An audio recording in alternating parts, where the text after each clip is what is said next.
Hello everyone. In today's video, we'll be analyzing the Earth Alliance fleet, which in my opinion is the only fleet that was able to become a dominant power faster than any other faction. As usual, we'll go over the full summary of the Earth Alliance military, and then review their weapons that made them a dominant faction, which then will lead to us going over the main ships, and at the end of the video, we'll go over the full analysis of their fleet. The information that was gathered for this video is from Babylon 5 Wars, the show, fandom, B5 Tech, and the official guide to Babylon 5. The Earth Alliance military is called Earth Force, which includes all branches of the military such as the Navy and ground forces. A majority of the Earth Force members is the ground army, which they are also referred to as ground pounders. The other portion of the military is the Earth's fleet, which acts as the Alliance backbone. Their fleet's always ready and quick to mobilize, allowing them to protect a large portion of outposts and colonies with ease. Just like other factions in the Babylon 5 universe, Earth Force is split between officers and enlisted. Similar to the Narn military, the Earth Force focuses on placing their members in positions they feel like they can excel in. They have their soldiers go through a rigorous training to make sure they're ready to face any dangers they might encounter.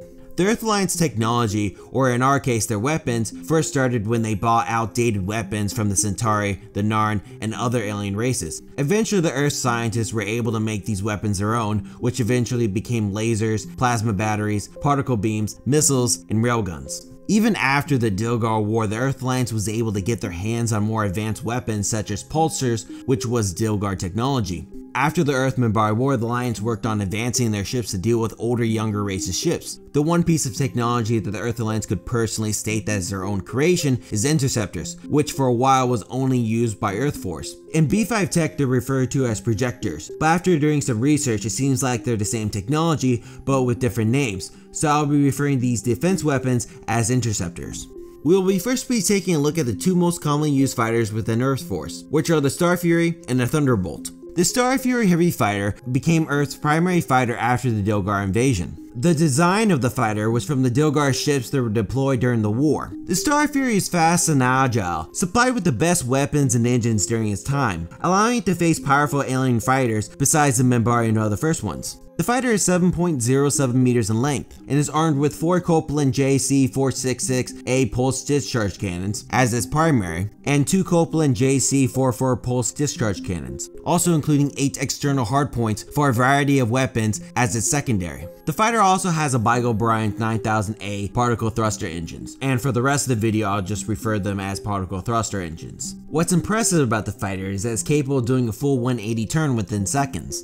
Due to the size of the fighter, it's only able to fit one pilot and does not have any jump capabilities. Before we go to the next fighter, we can't forget about the one attribute that separates it from the other fighters, and that is the one grappling claw, which was shown to us in the Babylon 5 TV show. A little after the Earth-Minbari War, the Earth Force started working on a newer fighter called the Thunderbolt Heavy Fighter. It's the newest fighter built and operated by the Earth Force, able to perform atmospheric operations while other older fighters were unable to. The fighter is faster and more maneuverable than other younger races' fighters. It's debated that the Thunderbolt is just as fast and has the same amount of firepower as the Minbari fighter, which I personally doubt. The Thunderbolt might be at the same level as the Centauri fighter, but I can't see it being at the same level as the Minbari fighter.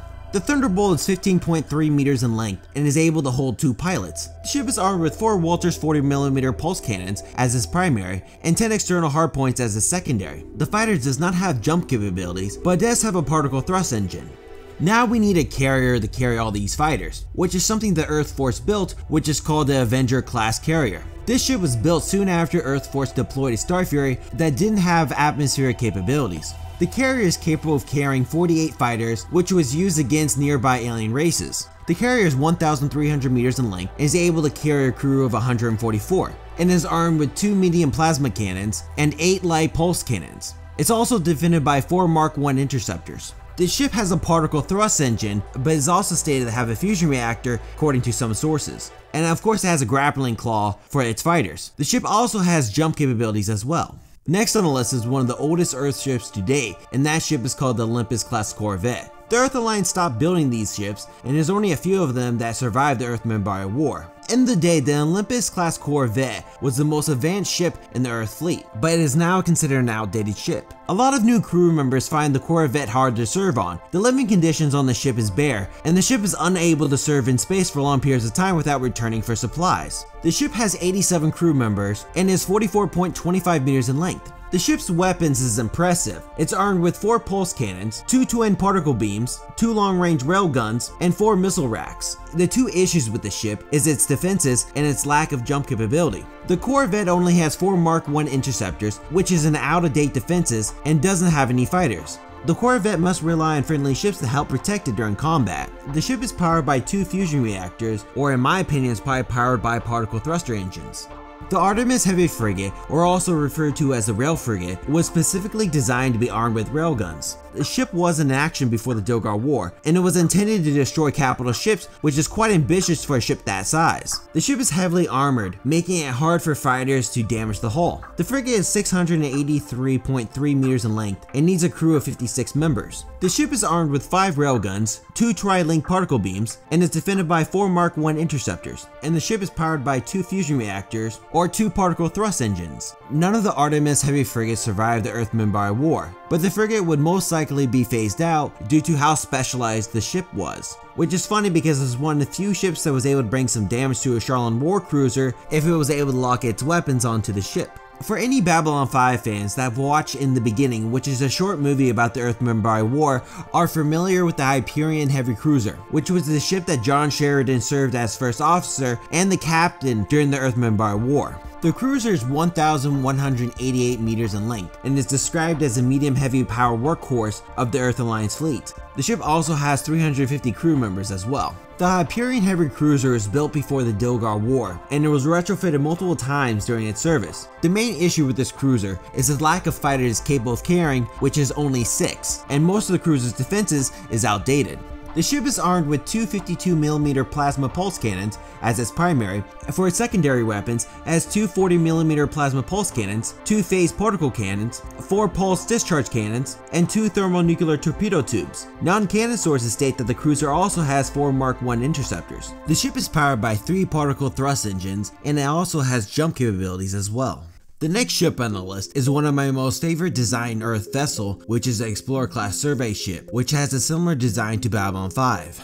This ship is huge and is considered a small city in space. Normally this vessel is not used in the fleet due to its lack of maneuverability, but in extreme circumstances Earth Force makes an exception.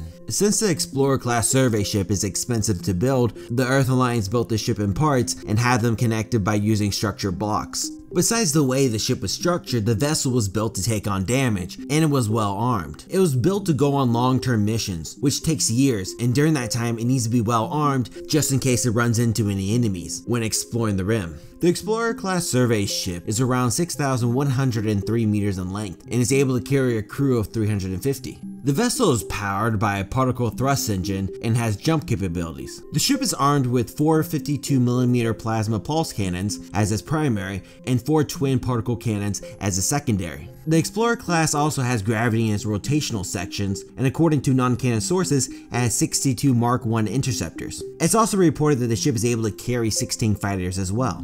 After the Earth-Minbari War, the Alliance realized one of their main weaknesses during the war was their lack of a command and control ship, as well as not having a ship able to carry a good amount of fighters. To fix this issue, they started with the Perseus project, which created the Omega Destroyer and the Poseidon Supercarrier. The Poseidon Supercarrier was completed after the Earth Civil War and became the main command ship within the fleet. The vessel is about 2,000 meters in length. It has gravity in the rotation section, which is located in the back of the ship. The ship is also capable of carrying 96 fighters as well. What's impressive about the ship is their advanced command and control system, which was rumored that their technology was purchased from the Minbari after Babylon 5 was built. Besides being a command ship, it's also well armed with 4 52mm plasma pulse cannons and 4 particle beam cannons. The ship is poorly armored and relies on its fighters to protect it. The ship also has jump capabilities and most likely relies on particle thrust engines. It might also have 60 to 70 Mark II interceptors as well. The Nova Dreadnought was once the most ultimate weapon of the Earth Alliance during the Dogar War, but after the war, it started to decline in popularity. The ship is compacted with weapons. It did not have a lot of room for their 250 crew members to live in it. The vessel can also carry around 8,000 troops as well, which sounds like terrible living conditions to me. Another issue with the ship, it was never updated and didn't have any variations, which made the ship specialize in close combat. The dreadnought is 1,502.1 meters in length and is armed with 18 twin cannons. It's also defended by 22 Mark I interceptors, according to non-canon sources. According to other sources, it's defended by Mark II interceptors, so it's really up to you which versions you prefer. The ship also carries 36 Starfuries, but it's unable to carry any Thunderbolts due to the design of the dreadnought. The ship most likely has thrusters like the other ships on the list, and of course it also has jump capabilities as well. The Omega Destroyer was one of the first ships designed and built from the Perseus project. This ship was built to be a carrier and a battleship at the same time, capable of performing multiple missions. This ship quickly became the main ship used in Earth Force. The main issue with this ship was how difficult it was to replace any weapons that was on the destroyer, so there wasn't many variances of this vessel. The Omega Destroyer had a crew of 250 and was 1,414.3 meters in length. The vessel is a capital ship of the Earth Alliance due to the advanced command systems. It has gravity in the rotation sections and has 4 particle thrust engines, and of course has jump capabilities as well. The vessel is armed with 452mm plasma pulse cannons and 840mm pulse cannons. In the canon version, it didn't state that the ship didn't have laser batteries, but in the show we know that the Omega Destroyer does have lasers, so we're going to include that the destroyer has 6 laser batteries. The last ship on the list is the Warlock class destroyer, which is the most advanced vessel within the Earth Alliance fleet.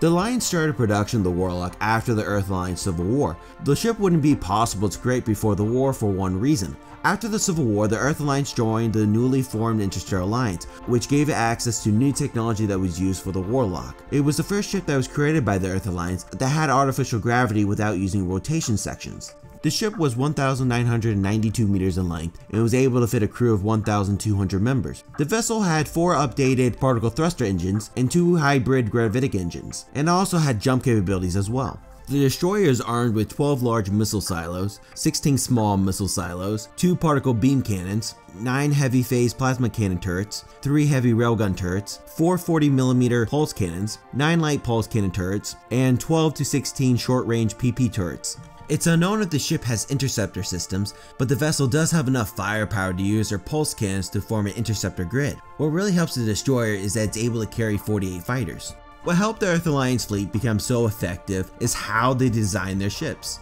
For example, they try to create new ships according to the enemy that they have to face. During the Dilgar War, they needed heavily armed ships that were capable of fighting at close range. After the Earth-Minbari War, they started creating ships that had close and long range weapons, while also capable of carrying a good amount of fighters. The problem is their strength is also their biggest weakness. Since they're always creating new ships, half their fleet is outdated and wouldn't last long against the other powerful factions. The Alliance is great at designing ships that are impressive during its time, but they lack the foresight. The Earth Alliance needs to look at the Centauri fleet and create ships that last longer and are capable of being updated. Besides that one issue, the Earth Alliance is on the right track, and I wouldn't be surprised to see their fleet becoming more powerful than the Centauri. Let me know in the comments section below which ship is your favorite, and also which sci-fi faction fleet do you want me to analyze next. If you enjoyed this video, then please like and subscribe, and also don't forget to follow me on my socials. If you enjoyed this video, then please check out these other 2 videos.